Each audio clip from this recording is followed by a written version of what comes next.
190 தொகுதிகளில் திமுக போட்டி. ஓகே சொன்ன திருமா வைகோ. சமரசமாக முடிந்த கூட்டணி பேச்சுவார்த்தை. மாஸ் காட்டிய ஸ்டாலின். அதாவது 2026 சட்டமன்ற தேர்தலுக்கான அரசியல் களம் தற்போதே அனல் பறக்கத் தொடங்கியுள்ள நிலையில் ஆளுங்கட்சியான திமுக தனது தேர்தல் வியூகத்தை மிகவும் கராராக வகுத்து வருவதாக தகவல்கள் வெளியாகியுள்ளன. வரவிருக்கும் தேர்தலில் குறைந்தது 170 தொகுதிகளில் திமுக தனித்து உதயசூரியன் சின்னத்தில் போட்டியிட வேண்டும் என்பதில் முதலமைச்சர் மு.க. ஸ்டாலின் உறுதியாக இருப்பதாக கூறப்படுகிறது. மீதமுள்ள 63 இடங்களில் மட்டுமே கூட்டணி கட்சிகளுக்கு பிரித்து வழங்க தலைமை திட்டமிட்டுள்ளது. கடந்த தேர்தல்களைப் போலவே இம்முறையும் திமுகவின் பலத்தை நிரூபிக்க வேண்டிய கட்டாயம் இருப்பதால் கூட்டணி கட்சிகளுக்கு அதிக இடங்களை விட்டு கொடுக்க தலைமை தயாராக இல்லை என்பதே தற்போதைய கள நிலவரம். குறிப்பாக 40 இடங்களை கேட்டு முரண்டு பிடிக்கும் காங்கிரஸ் கட்சி ஒருவேளை கூட்டணியை விட்டு வெளியேறினாலும் அதை பற்றி கவலைப்பட தேவையில்லை என்ற மனநிலைமையில் திமுக மேலிடம் இருப்பதாக தெரிகிறது. காங்கிரஸ் போனால் போகட்டும் என்ற துணிச்சலான முடிவுக்கு பின்னால் மாற்று சக்திகளை இணைத்து கொள்ளும் கணக்கு உள்ளது. தேமுதிக மற்றும் பாமக போன்ற கட்சிகளை தங்கள் பக்கம் இழுப்பதன் மூலம் வட மாவட்டங்கள் மற்றும் டெல்டா பகுதிகளில் தங்களது வாக்கு வங்கியை மேலும் பலப்படுத்த முடியும் என திமுக நம்புகிறது. இந்த கட்சிகள் இணையும் பட்சத்தில் காங்கிரசின் வெளியேற்றம் பெரிய பாதிப்பை ஏற்படுத்தாது என்பதே அறிவாலயத்தின் கணிப்பு.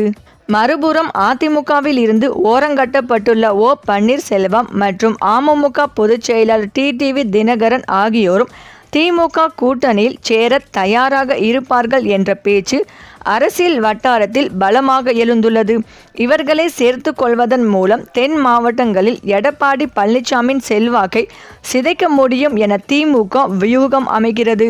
அனைவரையும் உள்ளடக்கிய ஒரு மெகா கூட்டணியை உருவாக்குவதை விட வெற்றி வாய்ப்புள்ள தொகுதிகளில் திமுக நேரடியாக களம் காண்பதை அக்கட்சியின் சாதகமாக அமையும் என தேர்தல் ஆலோசகர்கள் கருத்து தெரிவித்துள்ளனர். ஆட்சிக்கு எதிரான சிறு அதிருப்திகளை சரி செய்ய பொங்கல் பண்டிகையை முன்னிட்டு வழங்கப்பட உள்ள பொங்கல் பரிசு தொகை மற்றும் மகளிர் உரிமை தொகை ஆகியவற்றை பெரிய அளவில் கொண்டு சேர்க்க திட்டமிட்டுள்ளது. அரசு செயல்படுத்தும் மக்கள் நலத் திட்டங்கள் தங்களை காக்கும் என்ற திடமான நம்பிக்கையில் முதலமைச்சர் ஸ்டாலின் இருக்கிறார்.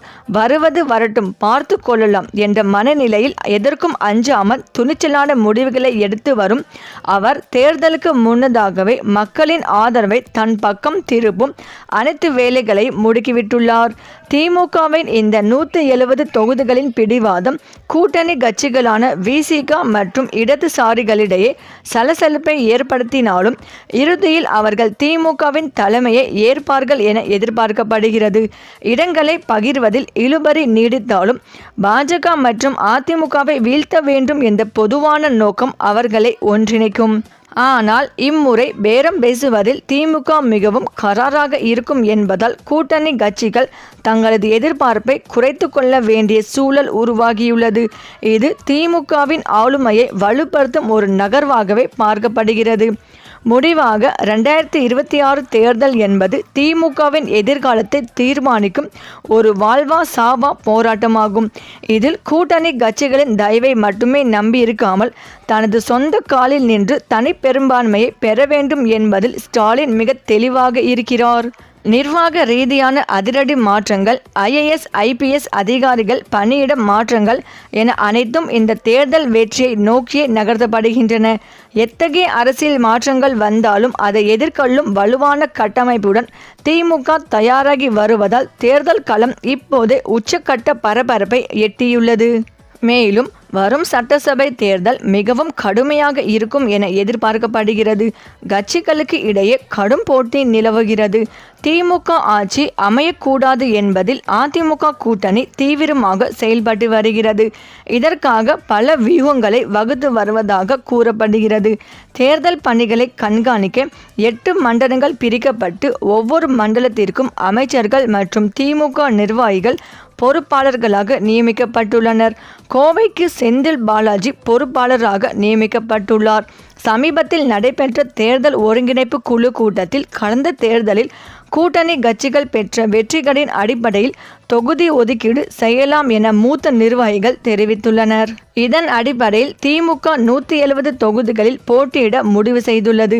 பெரும்பான்மைக்கு தேவையான 117 அல்லது 118 தொகுதிகளுக்கு மேல் வெற்றி பெற்று தனித்து ஆட்சி அமைக்கும் அளவுக்கு திமுக இலக்கு நிர்ணயித்துள்ளது. மீதமுள்ள 64 தொகுதிகள் கூட்டணி கட்சிகளுக்கு ஒதுக்கப்படும். காங்கிரஸ் கட்சி கடந்த தேர்தலில் 25 தொகுதிகளில் போட்டியிட்டு 18 தொகுதிகளில் வெற்றி பெற்றது. இந்த முறை 40 தொகுதிகளை காங்கிரஸ் கட்சி கேட்டாலும் திமுக தலைமை 18 முதல் 20 தொகுதிகள் வரை வழங்க முடிவு செய்துள்ளது. காங்கிரஸ் கட்சியின் சில தலைவர்களின் பிடிவாதத்தால் ஸ்டாலின் கோபத்தில் உள்ளதாகவும், திருப்தி இல்லை என்றால் கூட்டணியை விட்டு வெளியேறலாம் என்று திமுக தலைமை முடிவெடுத்துள்ளதாக கூறப்படுகிறது. ஏற்கனவே காங்கிரஸ் விஜயுடன் கூட்டணியில் சேரலாம் என்ற ஒரு தகவல் வெளியான நிலையில் இதை திட்டவட்டமாக காங்கிரஸ் மேலிடம் மறுத்து வருகிறது. ஆனால் இதுவரை விஜயை சந்தித்த காங்கிரஸ் நிர்வாகிகள் மீது நடவடிக்கை எடுக்கவில்லை என்பதும் குறிப்பிடத்தக்கது. கூட்டணியை மேலும் வலுப்படுத்த பாமகவை இணைக்க ஸ்டாலின் முடிவு செய்துள்ளார். இதற்காக ராமதாசுடன் பேச்சுவார்த்தை நடந்து வருகிறது. பாமகவிற்கு 7 இடங்கள் ஒதுக்கப்படலாம் என கூறப்படுகிறது. பாமக கூட்டணிக்கு வந்தால் விசிக தலைவர் திருமாவளவனை சமாதானப்படுத்தும் முயற்சிகளில் ஸ்டாலின் ஈடுபடுவார் என எதிர்பார்க்கப்படுகிறது. போட்டி கடுமையாக இருப்பதால் பாமகவை கூட்டணிக்குள் இழுக்க விசிகவுக்கு பொறுமை காக்குமாறு அறிவுறுத்தப்படலாம். ஆனால் கொள்கை விஷயங்களில் சமரசம் செய்து கொள்ளாத திருமா ஸ்டாலின் பேச்சை ஏற்பாரா என்பது கேள்விக்குறியாக உள்ளது. மேலும் அதிமுக கூட்டணியில் அதிமுக 160 தொகுதிகளில் போட்டியிடும்.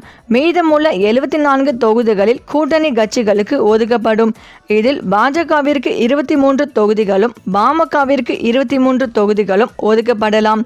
மீதமுள்ள இடங்கள் தமாக, புரட்சி பாதம் போன்ற கட்சிகளுக்கு பிரித்து தரப்படும் என தெரிகிறது.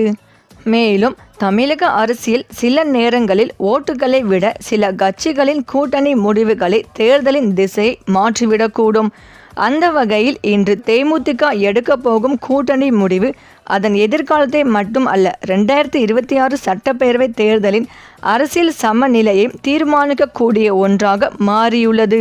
விஜயகாந்த் மறைவுக்கு பிறகு தேமுதிக அரசியல் ரீதியாக ஓரங்கட்டப்பட்ட கட்சி என்ற பார்வை இருந்தது. ஆனால் கடந்த சில மாதங்களில் நடந்த சம்பவங்கள் அந்த எண்ணத்தை முற்றிலுமாக மாற்றிவிட்டன. மேலும் பாஜக மூத்த தலைவர்கள் தேமுதிகவை NDAவில் இணைக்க அழைப்பு விடுத்தது. இன்னொரு பக்கம் நடிகர் விஜய் தொடர்ந்து விஜயகாந்தை நினைவு கூறும் அரசியல் பஞ்சுகளை பயன்படுத்துவது, இவை அனைத்துமே ஒரே மாதிரியான பிம்பத்தை தந்துள்ளது. இதன் மூலம் தேமுதிக இன்னும் அரசியல் மதிப்பை இழக்கவில்லை என்பது தெரிய வருகிறது. இப்படிப்பட்ட சூழலில்தான் ஜனவரி 5ஆம் தேதி நடைபெறும் மாவட்ட செயலாளர்கள் ஆலோசனை கூட்டத்தை தேமுதிக நடத்தப் போகிறது. இந்த கூட்டத்தில் கிளம்பும் மெஜாரிட்டி கருத்துக்களே ஜனவரி 9ஆம் தேதி கடலூரில் நடைபெறும் மாநாட்டிலும் அறிவிக்கப்பட வாய்ப்புள்ளது. சரி, இந்த வீடியோ பற்றிய உங்கள் கருத்துக்களை கமெண்ட்ல சொல்லுங்க. மேலும் இந்த வீடியோ உங்களுக்கு பிடித்திருந்தால் லைக் பண்ணுங்க, ஷேர் பண்ணுங்க, மறக்காம நம்ம சேனலை சப்ஸ்கிரைப் பண்ணிக்கோங்க. தேங்க்ஸ் ஃபார் வாட்சிங்.